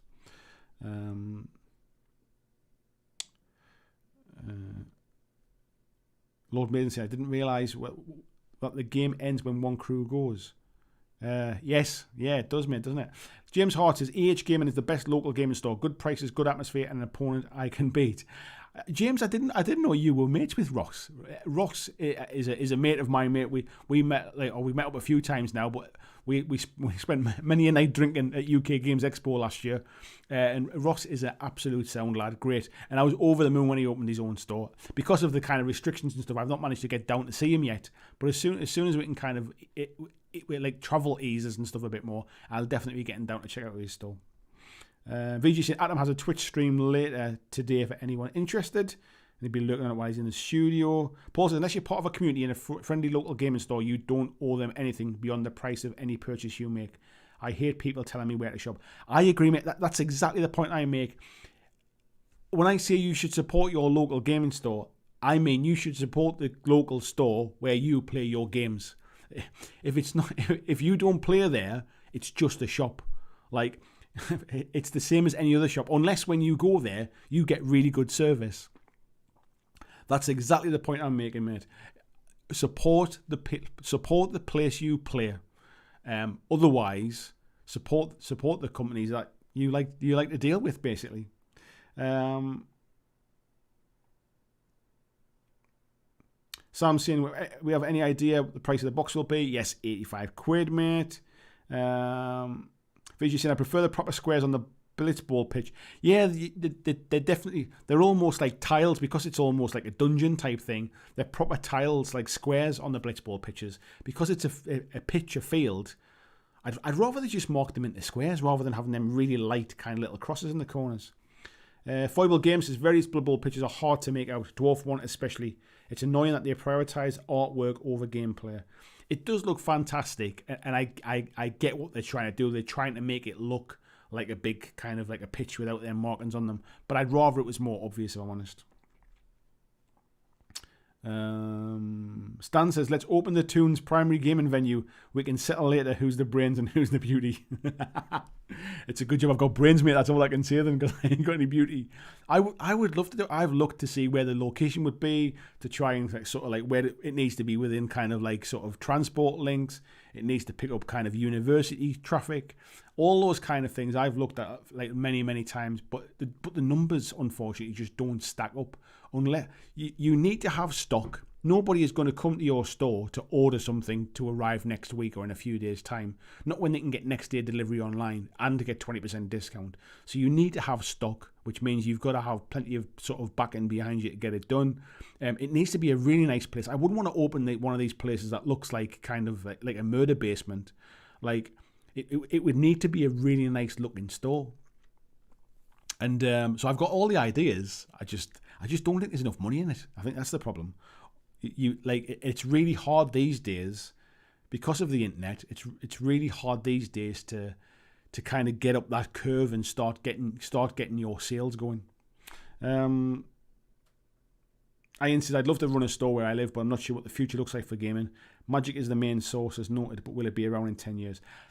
I think eventually, mate, we'll get past what we're going through now, and people are craving going back and playing games, and they might be a bit nervous to do so straight away, but we'll get through this, and gaming will get back to normal at some point. Like, it's already proven that tabletop gaming online, like digital versions, is nice, and I'm glad it's there, but it's not a replacement. It's not like everybody is basically saying, I don't need to buy minis anymore, I don't need a face-to-face game anymore. People will get back to gaming. Andrew Fairbanks says, before I forget, thanks to the community for helping troubleshoot his PC. Looks like it was the CPU, so he's moving it on to a new computer. Glad you got it sorted, mate. Glenn says, I read the first one, Daughters of Cain model. You get a choice of 3 models. I collect Daughters of Cain. I can see the models are not unique. They're from a box set of 10 troops. So they're just breaking the sprues up. Interesting, mate. So it's not like a limited edition model each month. Okay. It's something to do with like that month's releases, isn't it? That's what I read. Sam said, he's teaching his 10-year-old Wild West Exodus.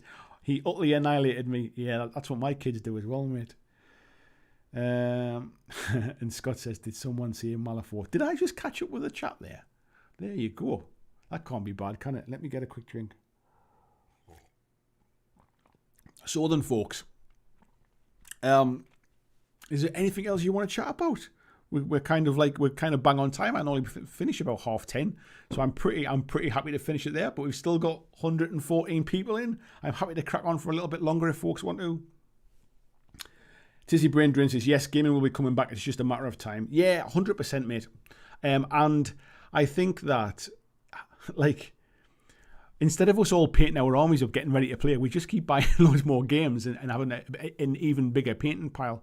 I think I'm going to kind of try and set myself a little challenge, I think, over the next few weeks to try and, not that I have a lot of spare time, to work on my own stuff. I seem to be constantly sort of working on stuff that I'm going to talk about, or working on stuff that I'm going to play on the channel, or working on stuff I'm going to review.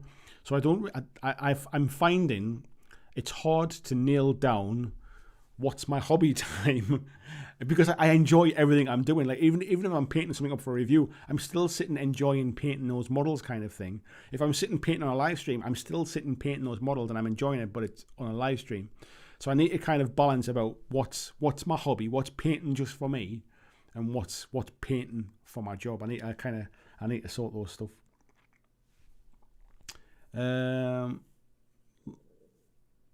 Lord Maiden says, you think you'd do this again with the next Underworld set?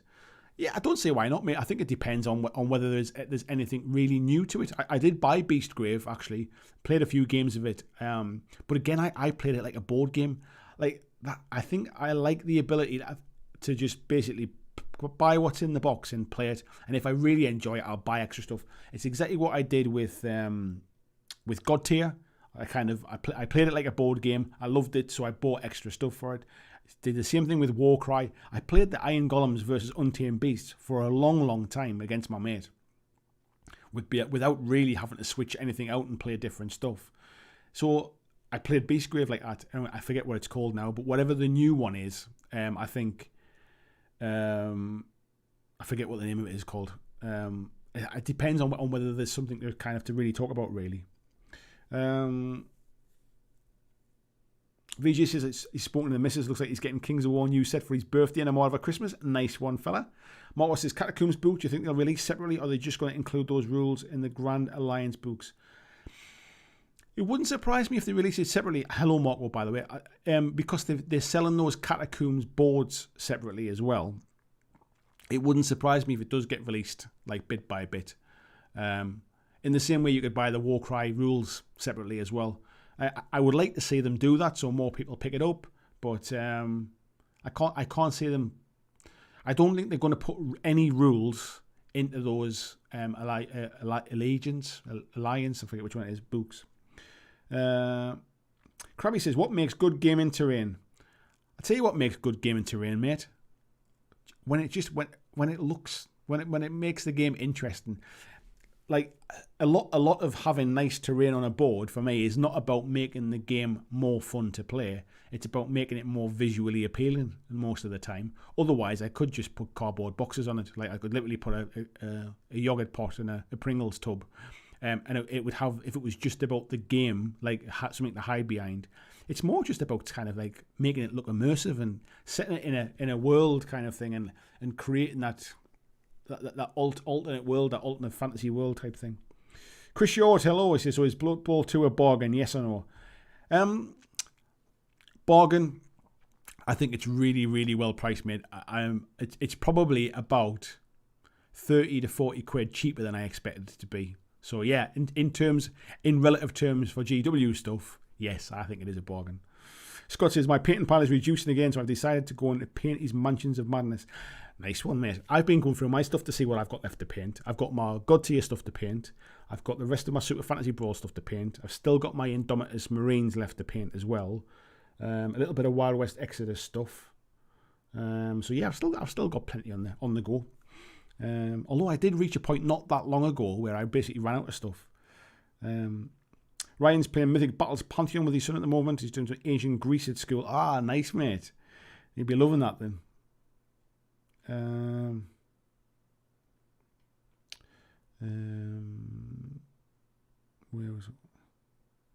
Where are we going here? Glenn says, did you pick up the Walking Dead anthology book? I ordered mine from Manic yesterday. I didn't, mate. I didn't. To be honest, I've still got a lot of Walking Dead content that I've not really played through in all of the Kickstarter stuff that I got. And I wasn't a huge fan of what's it called? Call to Arms. It's okay. It's just I prefer Walking Dead All Out War the way it is.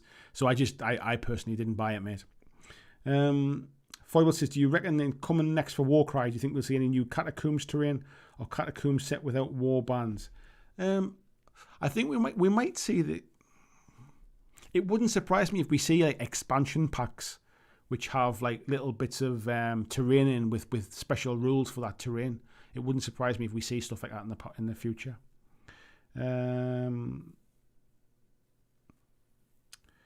Vijay says, no doubt he'll be picking up Diagasm. That's what it's called. I forgot the name, mate. Yeah.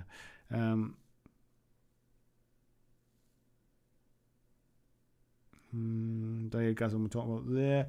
Foibles are saying there's no ISBN number on the Catacombs book, so it would need to be reprinted before it was released standalone. Interesting, mate. I hadn't noticed that. I do wonder if that's just. You're right. There isn't, because there's actually no barcode on it, because the back cover is the what do you call it? Isn't it? It's the table, the naming table. I forgot about that.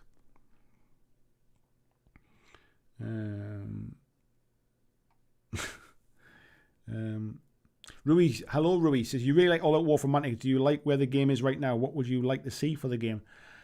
To be honest, mate, there's a lot of stuff available for All Out War, and I have most of it because I bought in the Kickstarter, so I had like the first 4 waves anyway. And for me, there's enough stuff in that game that I can mix it up and play kind of different scenarios and make my own scenarios up. I personally don't feel the need to keep buying loads of new stuff for it. I have more stuff. I've got models I've never used. I've got models I've not painted. Like I haven't personally felt the need to keep buying the latest stuff because I've never played it in that kind of uber competitive way where I feel like I need the latest upgrades or any of that kind of stuff. And I think Call to Arms kind of drives that mentality to pick up the latest units, and I can see why Mantic released it that way.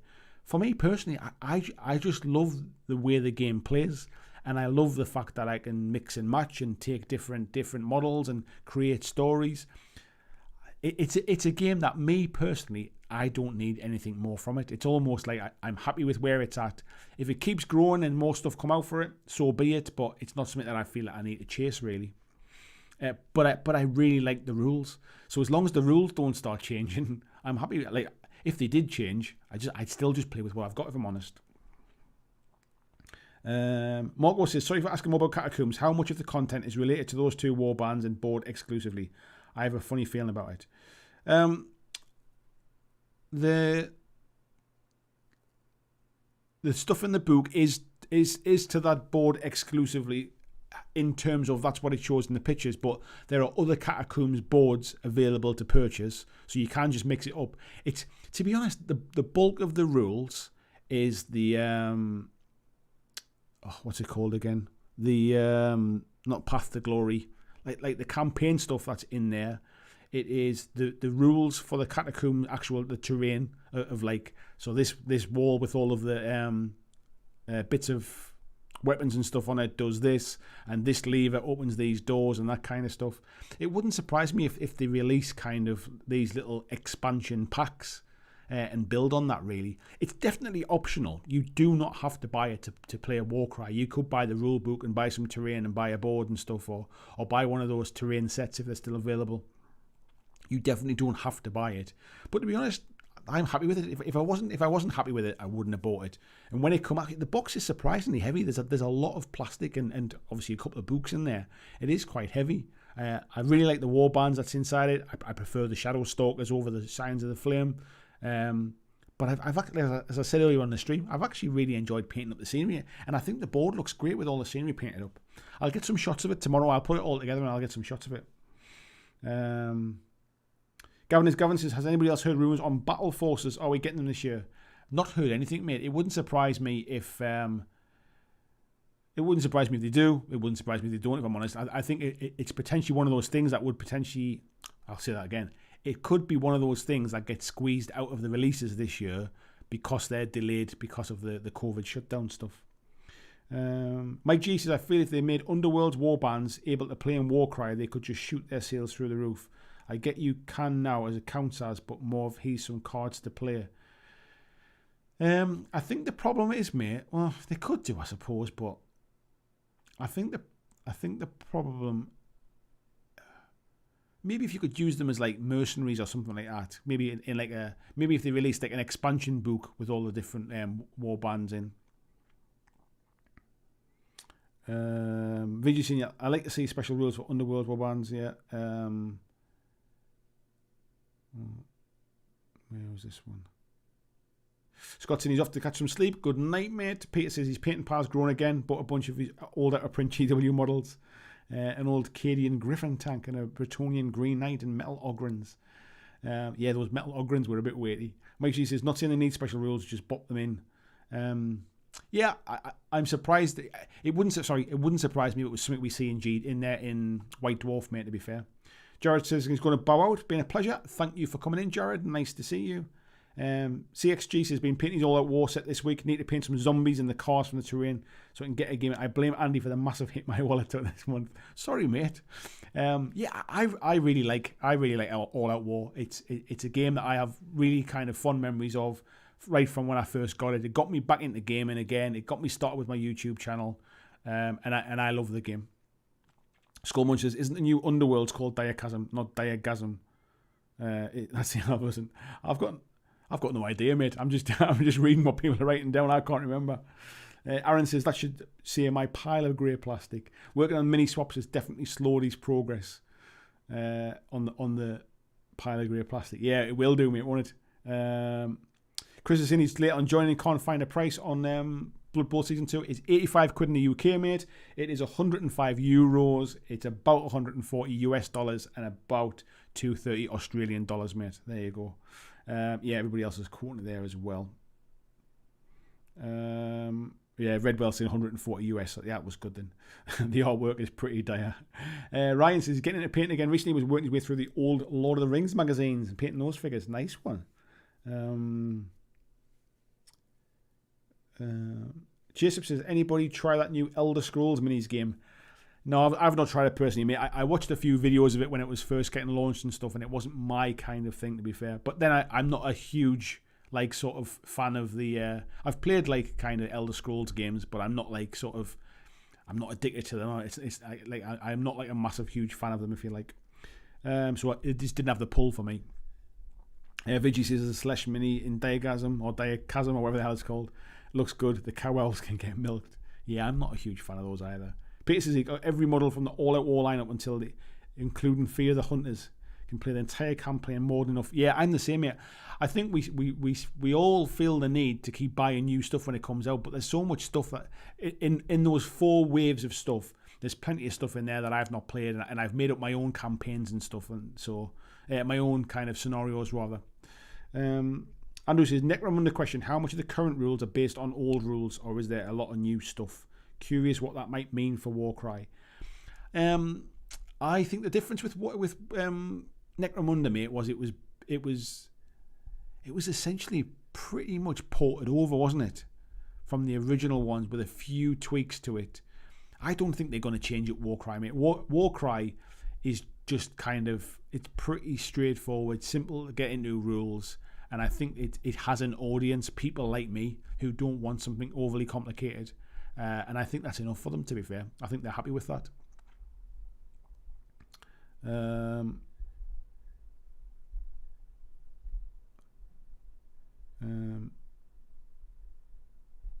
Ryan saying he's just picked it up but not played it yet. I tell you, if you like the look of it, mate, go and check out Tabletop Hub YouTube channel. The lad that runs that channel is a mate of mine, and he does a lot of call to arms stuff, and he is really, really good as well. So yeah, go and check it out. It's Tabletop Hub. Right, folks, I think the chat seems to be drying up a little bit there. My throat is drying up a little bit there. I think we'll end on a high while we've still got 103 people. So, folks, thank you very much to every single one of you for coming in tonight. Thank you, Tony Howell, for the more than generous donation tonight. If anybody would like to join the Patreon, Christian's one step ahead of me there. If anybody would like to join the Patreon, I think we're at 110 Patreons now, which is quite nice. I'd love to get to 150, but wouldn't we all? If you're not subscribed, please do subscribe. I'm pushing to try and get to 10,000 subscribers this year. I'm about 780 away, something like that. It would be an awesome way to end 2020, which has been a pretty shitty year. It'd be nice to end it on a bit of a high. So thank you very much, folks, and I will see you on Wednesday's painting stream. So thanks very much. Thanks for watching my video. I hope that you really enjoyed it. And if you did, why not consider clicking on the suggested video below to see more of the work that I've done. If you'd like to support the long-term sustainability of this channel, why not consider checking out my Patreon, where you can pledge and support from as little as $2 a month. And there is lots of different tiers and bonuses, which will give you access to a private Discord server. It will give you free t-shirts, free mugs, a podcast every month, and a number of other things, including getting your name at the end of every video, like these awesome folks who already support me now.